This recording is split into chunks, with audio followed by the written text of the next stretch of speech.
Welcome home. We are WNST, AM 1570, Towson, Baltimore. We are Baltimore positive, positively bringing it at you for summertime, last place, and on to Cleveland. We're getting through this thing here at Baltimore Positive. We're doing the Maryland Crab Cake Tour throughout August. Now, I do have some Lucky Sevens doublers. I do have some Pressure Lucks that I gave away over at Zeke's Coffee on Friday. You will be tuning in this week to some of the finest radio I've done in a long time. I had beers at 1623 last week in Eldersburg with our friends at the Maryland Lottery and Curio Wellness, giving out a bunch of winners out there at 1623 Brewing, as well as on Friday morning we were at Zeke's Coffee in beautiful Lauraville. I'm still eating pastry. I've picked up the peach cake. Beware the peach cake, Luke Jones, because my 27 favorite things to eat for our 27th anniversary and maybe even a new AI-inspired logo for our 27th anniversary will be coming at us. But, you've got training camp. I mean, I hope you got your SPF out and whatever you got to do out there. I know Flacco says you media guys are getting soft covering these training camps, but there is the baseball trading deadline, and I got to be honest with you, bro. Like, you and I went at it after the All-Star game and your Wildwood Pizza adventures, and, I'm running off with Air Supply and running off with Rod Stewart and Cheap Trick this week and doing music and just sort of getting away and having other conversations about Trump, politics, immigration, media with Kevin Gallagher from the Baltimore, formerly of the Baltimore Sun, and Dan Rogers, just having these conversations. Baseball didn't come up a lot, man. You know what I mean? Like, and the trading deadline's not coming up with regular folk, just the nerds, just people that care about who's might be an A-ball in Fresno that might be able to be the next Kyle Bradish or whatever. But and then they get their ass kicked on Friday and they lose a game on Saturday. They probably should have won. Then they won a game on Sunday. They might have lost. It's just it starts to really fall off the cliff quickly for their brand and for them, especially when like you're in your car to Owings Mills 3-4 days a week. Yeah, I mean, it's not a surprise, and we're at the point now where the Ravens are really going to start taking over. And look, it's training camp. We're not going to make too much of it in terms of like what's actually happening on a day-by-day basis, but there's going to be more interest in it because of the Orioles being in the spot that they're in. And look, I think there's interest in the trade deadline, but I think the reality is what's really going to come of it, right? I mean, okay, I'll buy that Ryan O'Hearn can fetch a nice return. Are you going to get guys that are the best prospects in baseball or anything like that? No. I mean, you hopefully can get a guy or two that might be able to help you in the next couple of years. But you kind of go down the list. I mean, let's start with Friday night. I mean, Charlie Morton, we've talked about him in terms of how good he's been since mid-May and what that could mean for the trade deadline. And I think it was Ken Rosenthal during the All-Star break was talking about, hey, what about the Red Sox, right? I mean, they need starting pitching. Alex Cora knows Charlie Morton from their days in Houston. Maybe he could be a fit. Well, he goes out and gets shelled on Friday night. So right off the bat, you're kind of looking at that and saying, not just from a standpoint of the Orioles losing 11-1 the way they did on Friday night, which was a completely listless, kind of pathetic performance all the way around, but you're also looking at it through the lens of, well, that's not exactly what you want when you're trying to deal Charlie Morton, right? So you kind of go down the list, and for me, it's not even okay. They lost 2 out of 3. I mean, it doesn't change anything. They're already in last place. We already have thrown dirt on them multiple times. The fleeting times where they play better, it's not long enough to really sustain to make you buy in. But that's where I kind of look at it and go down the list of the individuals. So you see Charlie Morton struggle. You see Cedric Mullins. He had a couple hits over the weekend, but he hasn't been very good for a long time now. And he's a guy that you're hoping to deal. I think they'll be able to deal him, but is he going to get them anything that's really going to move the needle in the future? I don't know. If Probably. you're a team in the race and you deal for him, yeah, I mean, I mean, it depends and what you I'm doing need. sports radio in that town. What are we saying about him? I mean, you're saying that, hey, I mean, this is a guy that is capable of getting hot. You go back to the fact that he's a 30-30 guy a few years back. He's going to play good defense, even if the throwing arm is certainly, but he's certainly not someone that is going to be a headline guy at the trade deadline. So that's where you just kind of look at this thing and, it it's underwhelming for me in that regard. I mean, I'm intrigued to see who exactly is going to be dealt. I think we've talked about guys like Laureano or Ramon Arias or Dean Kramer, even, who pitched really well Saturday. And I don't think they're going to deal Dean Kramer, but if a team is really looking for They're going to get a call about Dean Kramer, right? right, I mean, they're going to get a call about a lot of. They've gotten calls about Felix Bautista. Like Mike Elias should listen to anything. That doesn't mean he's going to move everyone or But that anyone. is also when a team comes forward and says, I can use that guy, they sort of know you need a piece you need, and they need to talk turkey, and they need to sort of overpay you to get what they want if they really want Dean Kramer, right? So, I mean, this isn't like tire kicking, like we might be interested in that guy a little bit. Let's be honest, dude. This time last year, Mike Elias was really interested in Trevor Rogers, right? Sure, He was sure, sort of a damaged goods guy, pitching for nobody, nowhere. Maybe it's not so good right now, like Cedric Mullins or whatever. Or even Austin Hayes this time last year was yeah, sort of like, what are we getting here if we're the Phillies? But if you believe in him, if you see that extra pep in the step that even Elias saw 2 years ago in the outfielder from the Yankees that they picked up for a bag of beans, and made hay with for 90 days or whatever, and thought, well, at least we got some sort of pile diver guy in October that we can wrap ourselves around. I don't know that Ryan O'Hearn feels that way to me. I don't know that Santander felt that way to me, or even Tyler O'Neill, or any of these guys they've been involved with, where you're like, I've got to have that guy for the next 90 days.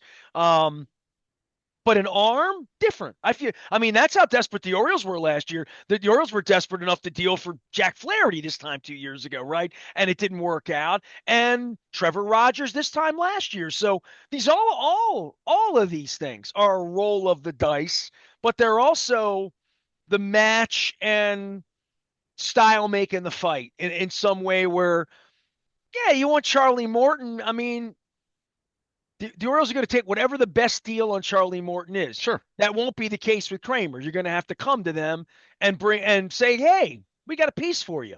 Right, right. And if you don't have a piece, you're going to listen. That goes without saying across all of us, but it sounds so rotisserie easy on the internet to just deal off, make 6 deals this week, and that becomes a little bit more fire saley and a little bit more like when you and I look at it, say these all aren't good deals, but it just, and for him to say, Elias, we're not doing a fire sale Right. and we think we're going to win next year. Based on what?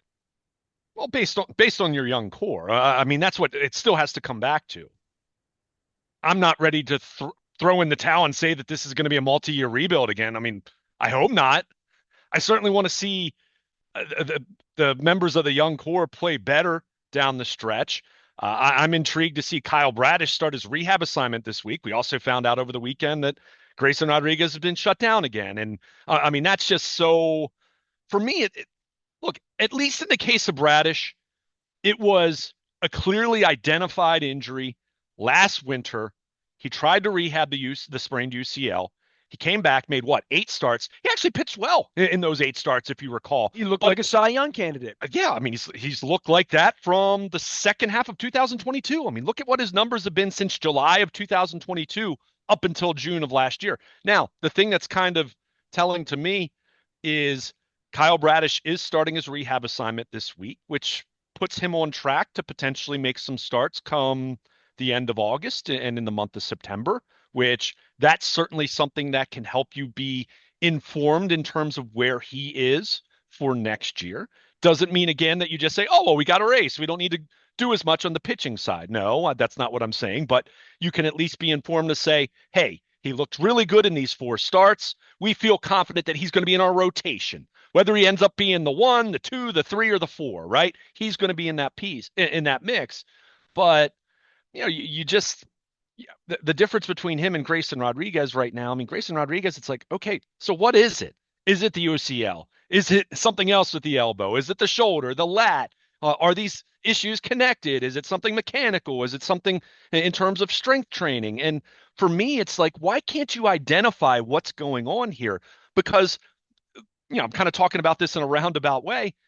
Grayson Rodriguez he's made, I think, a total of 9 starts since Bradish went down ultimately last June and had Tommy John surgery. So, like, it's kind of crazy when you think about how long that feels. I mean, that's been 13 months. And Grayson Rodriguez, I mean, he hasn't pitched since the end of July last year. So, Well, the thing not that makes this problematic for me is he is the Jim Palmer he's guy. supposed to be like He's the one of those guy for guys. me. Yeah. Look, I've seen him pitch. He had the highest ceiling for me. He looked the most like Roger Clemens to me. Of I mean, he's got. Bradish was looking really good too, but yeah, no, go ahead. I hear you. I always saw Bradish as a little bit more wiry and built different, and delivered different, and like all of that. But I mean, as just far as a physical specimen and a power pitcher and a body type and an Sure. arm and a delivery and an effectiveness through all of his career, I looked at him as being this is going to be their Corbin Burns. This is going to be a guy that if he's the horse that gets to post, he could be a guy that wins Cy Youngs, that's a 20 game winner, that's all of that in a bag of donuts and gets his $250 million. Um, I don't know, man. We're like Yeah. year 3 into the struggle here, and going into year 4 because he ain't pitching this year. Well, So yeah, and now you wonder if he's going to pitch next year. I mean, if and they've obviously they're going to do all the imaging. He's going to get second opinion, third opinion, right? They when he had the elbow issue earlier in the spring, they were very clear that it wasn't the UCL. And look, I don't think they were necessarily lying about that or anything. I think a lot of times you are trying to figure out like what's the kinetic chain here? Where's the breakdown in terms of what's causing these issues? Are they related? Or is there more than one issue, right? I mean, it's not always just as clear cut as, oh, well, just give a guy Tommy John surgery. No, it ends in that, and we might be talking about that in the next few days, right? But I think what's frustrating, and this even goes back to when he held court in the Orioles clubhouse.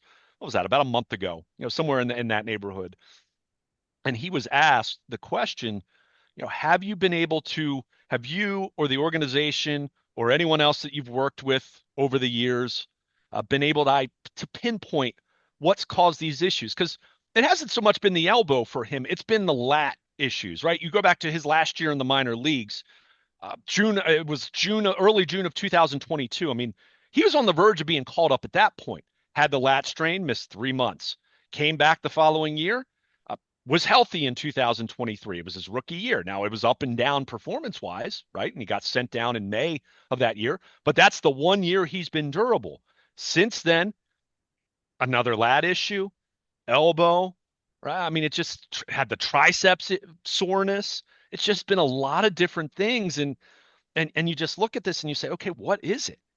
Are we talking about something that is a little less clear cut than, okay, he has a UCL damage and has Tommy John surgery? Because even looking at it through that lens, if you don't correct whatever has caused all of this to happen, what's not to say that he's not going to rehab Tommy John surgery and then still have lat issues, right? And that's talking enough a year or two down the road. So it's just very frustrating on that front compared to Bradish, which, don't get me wrong, was awful in terms of what it meant for last year's team, and the potential of that rotation when they had Corbin Burns leading the way and Bradish was your two and Grayson Rodriguez was supposed to be your three. But at least in Bradish's case, okay, UCL injury, tried the PRP injection and the conservative rehab route, as many pitchers do. It kind of sort of worked out very briefly, but it was fleeting. And then he got Tommy John surgery, and hopefully, he's going to begin his rehab assignment this week, and he's got a chance to make 4 or 5 starts at the end of the season as kind of a litmus test to you see think where he's he Labor is. Day, and that's Yeah, I mean, 6 weeks from now, right? well, think about it. Well, you just think about it in terms of your typical pitcher. You have 30 days for a rehab assignment. So if he's going to start, what, July 24th, I guess it is, that 30 days, that'll put him at the end of August. Now, let me be clear. I don't think that necessarily means that if he makes a start on August 28th, that he's going to throw 95 pitches that night. It might be a case of where they say, all right, he'll throw 4 innings and we'll see how it looks, see what the pitch count is. And then next time out, it's 5 innings and 75 or 80 pitches, right? There'll be some kind of a progression there. And this has nothing to do with them being competitive the rest of the way. This is trying to find out about them in the same way that I want to see them play Kobe Mayo every day, in the same way that when Samuel Basayo gets called up later this, hopefully later this year. And you're looking at him. You're looking at maybe Dylan Beavers being called up and playing in the outfield because they're trading Cedric Mullins, for example. So where they are right now, these last this last week and a half to the trade deadline, for me, it's anyone that is a trade candidate, just perform. That's why Morton on Friday night was disappointing. That's why it's disappointing when Cedric Mullins goes over. It was good to see Ryan O'Hearn hit a home run over the weekend because quietly over the last 5-6 weeks, he hasn't hit the way that he did over the first couple months of the season. Which, look, those are the ebbs and flows of a season. I'm not saying that to be critical. It's just the truth. So Well, if you believe in them, it's not hard to believe in Holiday or Henderson or Westberg when he's in there. A little different on Cowser and Rutschman for me at this point. fair enough. And then there's just the management of all of it, where I see Elias as a genius when we're discussing Corbin Burns.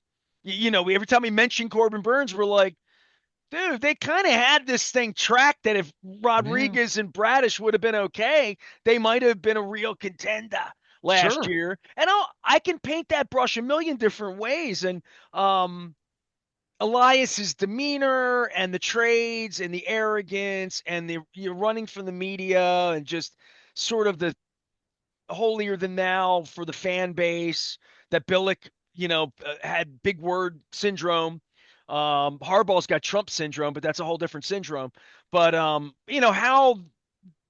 how his popularity is versus his acumen and his ability to judge talent versus money versus the management. He's been through two different ownership groups. Neither one of them know their arm from their elbow in regard to baseball, which is to his benefit.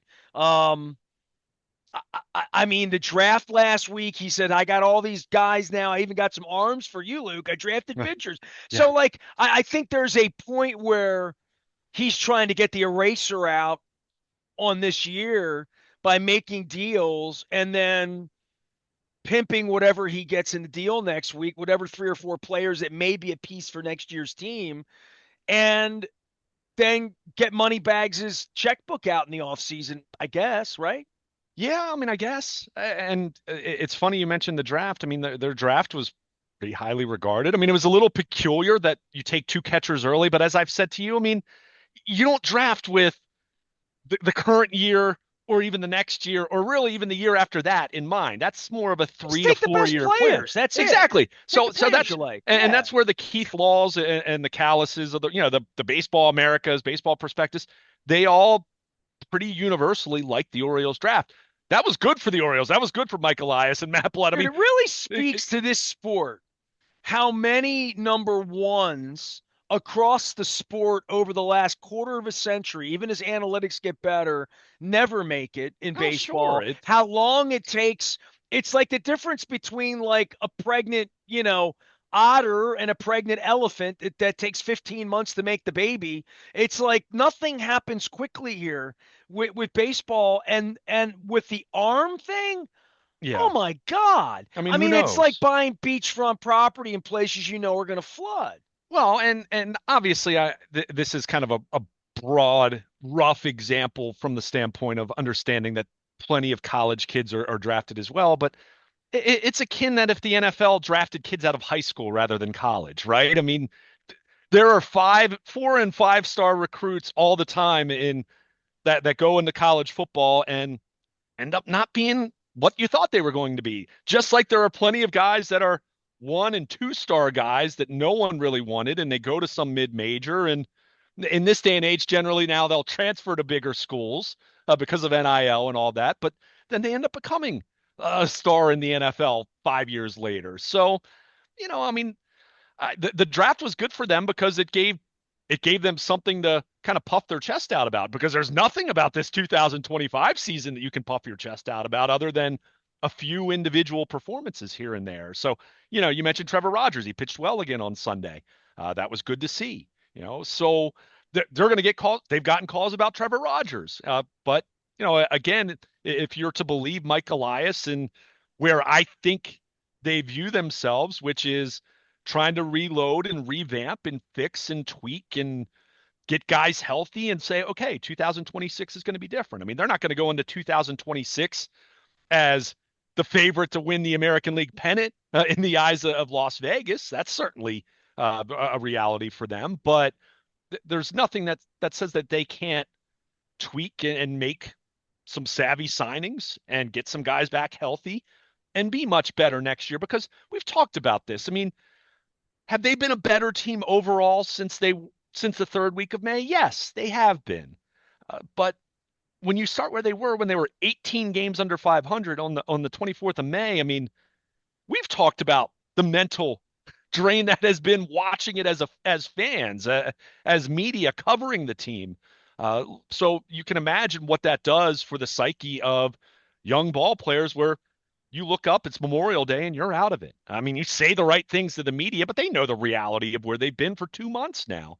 So there's this hope. There's going to be this effort. There's going to be this message that they're going to wipe the slate clean and they're going to come into spring training and they're going to be better. And the younger guys are going to be another year older and more experienced, and they're going to be calloused up from how terrible 2025 was. And Mike Elias is going to make these savvy signings. I mean, that's what the message is going to be. Now, is that going to work? I don't know. I'm not going to sit here and some of It'll that be is a long also off season for their ticket no sales doubt, people. no doubt. Oh, there's no question about that. I mean, uh, let's face it, man. And you and I've talked about this, and this is much more of a business enterprise kind of topic. There are very few players in baseball that truly move the needle in terms of really selling tickets. Shohei Ohtani does it. Aaron Judge does it. There are maybe a couple other guys here and there, and that's so. The reality of where they are ticket sale wise is they're just they're going to have to pay for their sins of the last 18 months, right? I mean, Well, the goes back amazing to part, let me just soliloquy for 1 minute because I was in Toronto a year and a half ago seeing Geddy Lee and Alex Lyson do Geddy's book tours. Last night of their tour was a big surprise thing. Geddy's a baseball guy, very much so. And that day in Toronto was in December. And that was the day that the rumor was that Ohtani was on a plane to Toronto. Like I was there the day they thought Ohtani was flying to Toronto to visit. And the city was abuzz. And you were there on opening day. You know, people there have a little bit of a baseball Jones. They might reach in and stroke a check. They would have sold a lot of tickets in Toronto had Ohtani decided to sign in Canada for whatever reason. It wouldn't have been money or finance or how money works or taxes or a tax shelter like Florida would be or whatever. But and he did sign in California, which, as Leonard Raskin pointed out last week, did nothing to help his money. You know, he's gave away 7% just showing up in California to play baseball. But the Toronto thing was there was real hope, and they had the money and all of that. He wasn't coming really at all. But if he came here, would everybody be running to their checkbook to give the Orioles $5,000? I don't think so. And I don't know who that player is. Corbin Burns would be that kind of player. They're not going to get a better pitcher than Corbin Burns this offseason, right? I mean, like, if they do that, call me, wake me. I wanted two texts that day. The day that they trade for a pitcher that's going to be better or more upside than Corbin Burns. Now, that's not, Burns is hurt. Arizona sure, wasted the money. I'm just talking about on perception and on hope and what they can do for the Oriole Carnival, which they don't even have anymore, or the Winterfest or whatever it is, where they gather everybody and the team gets up and makes nice and actually communicates with their fan base the way they used to 30 years ago. And Moonlight Madness, where they would sell out their season on Christmas Day. I mean, that when BJ Surhoff would sign or Jimmy Key or Roberto Alomar, they didn't have to run out to sell tickets. The tickets were already sold. I mean, so I don't think there's anything to your point that's going to get anybody excited or more excited than Corbin Burns. But I would say when you said, well, there's nobody that sells tickets like Ohtani, and I'm like, Ohtani wouldn't sell tickets here. Hey, look, in Pittsburgh, they gave a bobblehead away over the weekend where they had a line across the bridge, which is hard for me to conceive because I've walked that bridge. Like they had a line in the Pittsburgh side of the river to get a bobblehead. and they're the Pirates. Nobody goes to their games, but like it does astonish me what sells and what doesn't sell, what gets energy. I mean, the Savannah Bananas are coming in next week, dude. Don't take me down that avenue because my wife and I have been toying with this, like what makes this interesting or what makes this something people want to spend a lot of money on and go see, or what makes it entertaining. And I don't know, but the Orioles have a lot of issues, and none of them are getting solved by making Cal Ripken the executive vice president of this or Adam Jones the senior advisor to that living in Barcelona. By the way, I'm going to apparently be having breakfast with Adam Jones on Thursday morning along with some other local executives, but I don't. And these are the kinds of things that if I knew Adam Jones, I'd talk to him about it. If Jim Palmer wanted to get a beer with me at Amici's, I'd learn about it. Like if anybody inside knew anything, I try to learn, but they're a closed shop. It's like Willy Wonka. It's been that way for 35 years. Now the new guy comes in and you and I have to speculate about their awfulness when, quite frankly, we should just be talking about the Ravens, man. Yeah, well, and I look, I don't disagree with a lot of what you said, although Shohei Ohtani would draw because that would be such a dynamic shift and change as far as the kind of player that any team. I think people will come and see him play. I'm not saying that every sponsor in Well, but town reaches in and okay, finds a fair. $500,000 for them, and every business finds 8 season tickets at 10 grand a pop. You know what I mean? All Like right. that's the kind of money. Dude, I was at Merriweather the Well, other then I night. guess that's My the wife argument bought a against beer. signing a It was guy like that. $17, and she's like, "My God, it's a good thing we didn't bring friends and get around. It makes 100 disappear." So, I mean, I know what it costs to go do this and what it costs to bring Shohei Ohtani in, and then what you need to look at and say, is it immediately in Seattle? It would have sold tickets. In places where there's an Asian community, it would sell tickets. In places where there's a baseball community with money ready to give them, this isn't that town anymore. That's the problem. Moneybags doesn't know that. The Whistler doesn't know that. Katie Griggs, this isn't the town that just has companies laying around waiting for Cal Ripken to show up or for them to sign 3 players in the offseason the way it used to be. I saw Palmeiro was back here this week. Like those players of that era in that era of off seasons is 30 years ago where people got really excited and they made news. I mean, they could sign some really good baseball players, and some people here wouldn't even know who they are. You know what I mean? To get excited about it if you're not in the baseball echo chamber to some degree. And they're going to market Henderson and Holiday, I guess. And I mean that's what they should be marketing. But I don't know that they can market winning this offseason. And that's where I'll bring it back to the baseball thing with you politely and just say, Mike Elias is talking about winning next year. Well, I don't know. He might get the pundits excited about it or whatever. He might get you and I excited about it, but I'll be shocked if they get a pitcher better than Corbin Burns. If they can make their Well, pitching look and smell as good as it did 16 months ago, that's going to be a really hard thing to do in this environment with money and arms and expectations and what they have in their own situation right now, which is a boatload of question marks, just a lot of questions. well, but the question, see, we're focusing on the headliners, right? 2023, they didn't have Corbin Burns. They won 101 games that year, right? I mean, the Dodgers did not have an ace that was healthy and pitching for them last October. The Rangers, the Rangers ace was Jacob deGrom recovering from Tommy John surgery 2 years ago, right? It was Evaldi and Jordan Montgomery. So, you don't need a true high priced, highly paid ace to win. You need a good starting rotation across the board. Is it better having an ace if in a perfect world? Yeah, of course. So look, they need this is where you're hoping Mike Elias can operate here, assuming he's going to continue to be the guy, at least for one more calendar year, right? I mean, who knows? I mean, we're still speaking in assumptions based on what we're seeing. And until a move is made, he's the general manager, right? Just like until a move was made, Brandon Hyde was the manager and getting votes of confidence until he wasn't the guy anymore.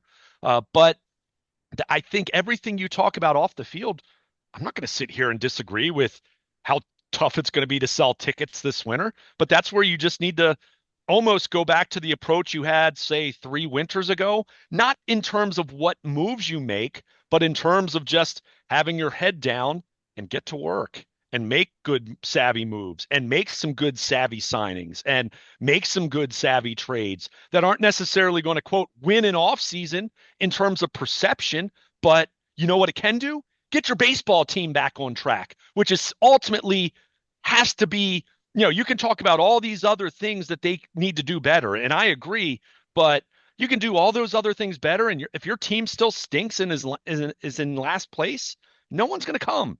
Right? We could talk about restaurants that have great ambience and they might be really good as far as bringing in entertainment and they've got really cool decor and they might even have a really nice staff that treats you well. But if the food stinks, If the meatloaf's dry, forget about you're it. not going to go back, right? So it still comes back to that. Yes, there are other things that they're going to have to do better. I wholeheartedly agree, but this is where you look at this thing and it's like, man, you got to get to work. You got to fix this pitching staff. You need to fix some of these young players. You need to put these guys in a better position. You need to hire a good manager because Tony Mansolino is not the guy long term. This coaching staff to me is not the staff long term. There might be a couple guys here and there that you want to keep around, but largely you're going to make changes there, I assume. So there's a lot of work to be done. And can they win next year? Sure. But I look at that more through the lens of what I thought this was all going to be a year ago and what it was a year ago, what it was 2 years ago, especially.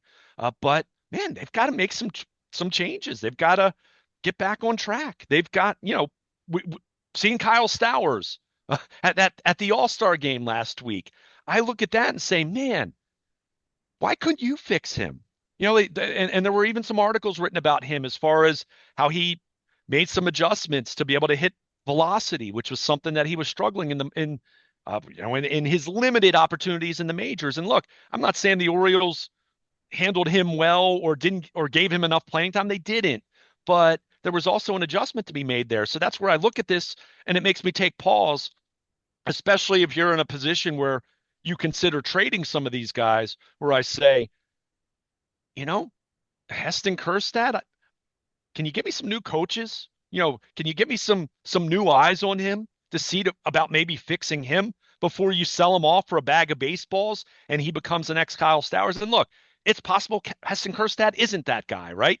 But as we've talked about for the better part of a few years now, all these prospects, chances are at least a couple of these guys aren't going to pan out, right? I mean, that's just the nature of it. Well, and especially the guys that don't have a glove too, right? Sure, no question. And again, I'm just saying Kjerstad as an example because he's the latest guy that you say, hey, he's failed and he's even struggling in AAA now as he's trying to make adjustments. Kobe Mayo, I want to see him play. I'm not convinced that Kobe Mayo is going to be their first baseman for the next 10 years, but I want to see him play. And when something happens like what has happened with Kyle Stowers, it makes me look at their player development and their coaching differently. I've talked about this a lot here recently as far as what's going on with their strength and conditioning.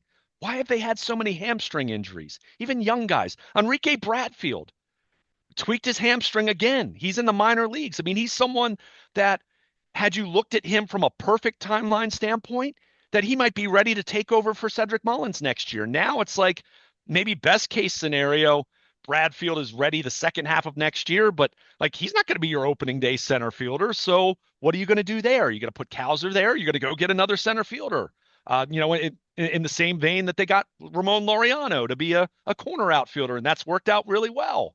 So, I that's where I just look at this thing, and we talked about this so much when Brandon Hyde was fired because the axe fell on somebody finally after how horrible the first 2 months of the season had been. But we said it at the time. It's like, look, if anyone thought that Brandon Hyde was the only problem at the time, I mean, I don't really think much of your opinion if someone thought that was true. But we've certainly seen in the 2 months that have followed that Brandon Hyde was not the only problem on this team. I'm not sure how much of a problem he even was, right? I'm not saying he was blameless, but on my list of 10 things, Brandon Hyde was not in the top 2 or 3 for me. But well, this is where it comes back to consumer confidence to some sure, degree, not just in sure, buying their tickets, but buying their philosophy and sure, believing what no they're doubt. selling. And I don't know. they've done a lot of things since this new ownership came in to make me think you guys suck as bad as the old guys, and I see no signs of life. Matter of fact, John Angelos can say I handed your first place team, and now look at it, and the attendance has gone down. So I Yeah. mean, John Angelos can do a happy PP dance, after hitting a walk-off grand slam. So it's weird, and I don't understand it. I haven't understood it since that Whistler guy pissed in my eye on the phone 15 months ago, and I called you, and I'm like, what's up with these people? They're not nice. No, they're not competent, and they don't know what they're doing, and they're naive. And the general manager fired the manager when the boat hit the rocks for the first time, and nothing got better. They sacrificed the manager. This guy looks like a freak out there arguing balls and strikes when his player throws a helmet that almost gives himself a bloody face. I mean, Mansolino, no bueno. I mean, come on. I mean, that's what I'm saying about losing faith. It's July, and it feels like we're not rebuilding, but we're going to sneak some at bats to this guy and bring this.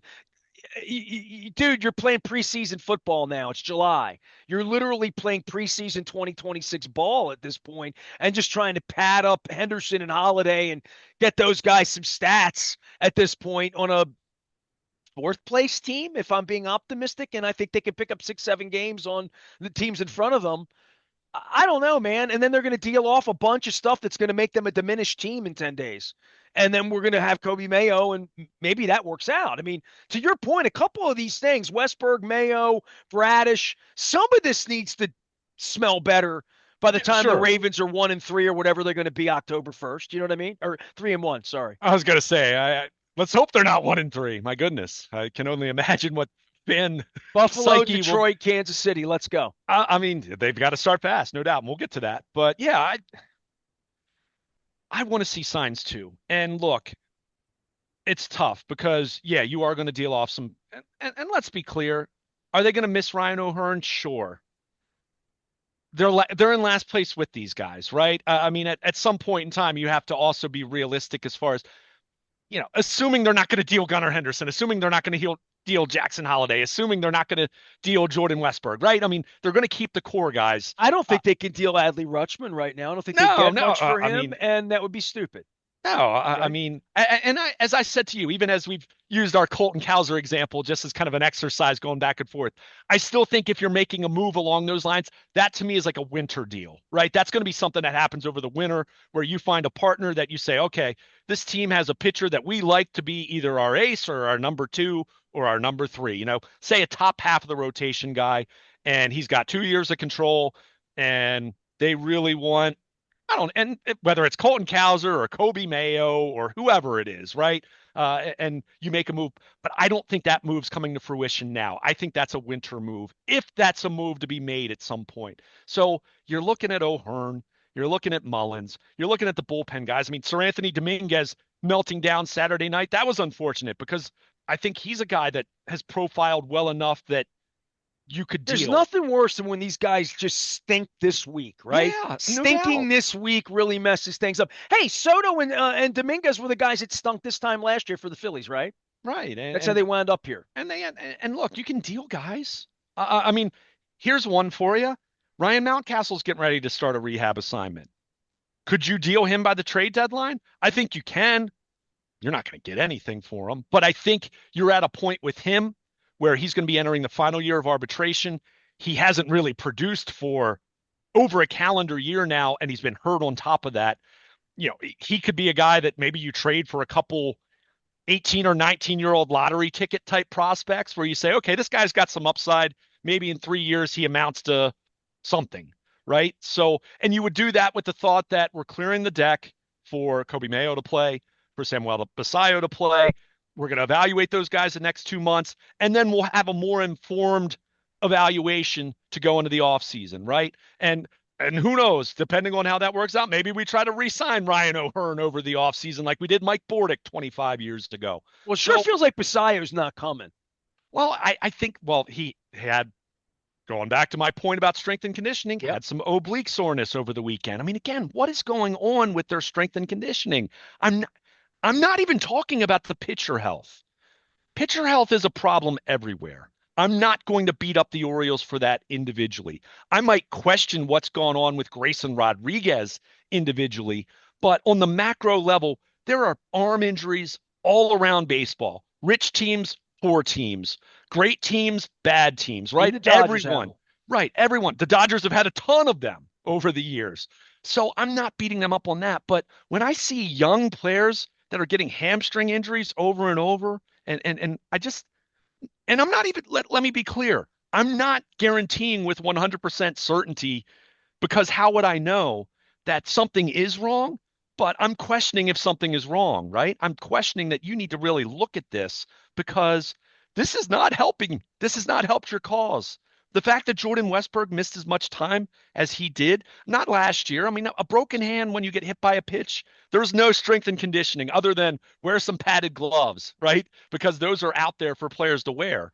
I know Will Carroll, a longtime ball writer, has advocated that everyone in baseball should wear these padded gloves that would cut down on the broken bones in hands when a guy gets hit by a 98-mile-per-hour fastball. So, those are the things I'm questioning. But like Jordan Westberg, he had a hamstring issue and then had a setback, and he missed what, 6 weeks? Jordan Westberg's been really, really good for them since coming back. They missed him big time, right? They missed Colton Cowser big time the first 2 months of the season. They've missed Adley Rutschman the last month now, right? I mean, I'm not saying that you can't have any injuries. That would be foolish of me. But when I'm seeing as many injuries as I've seen that are of the hamstrings and obliques and things of that nature, I'm really asking, are you guys doing everything you can for an organization that back in 2019 and 20 and 21, while they stunk on the field, there was so much cutting edge going on behind the scenes to build up this organization? Mike, I'm questioning, are you guys as cutting edge as you need to be from a strength and conditioning standpoint, from a sports science standpoint, from a recovery standpoint, from an injury prevention standpoint? That's a big question I have right now. And look, I wouldn't expect Mike Elias to spell it out in minute detail to assure me that something's going on there, but that has to, or that they're doing things to make that better. But man, that's been a big part of this. As much as we want to bash the moves that have been made and coaching and performance on the field, a big part of this is still the number of injuries that they've Well, had. the level Think of incompetence I've seen at various points and lack of leadership at various makes you points is wonder. enough for me to fire Mike Elias, and has nothing to do with baseball acumen. We'll talk more about it, and it's trading deadline week, and the Orioles are in last place. I mean, it's my 27th anniversary, and it's probably the 20th year you could say that. Maybe 21 out of 27 years they've been in last place or like that, and been dealing off bags of donuts in July while we wait for the football team to show up and sort of rescue the day. And I guess thankfully for the community, they are a We're contender. here.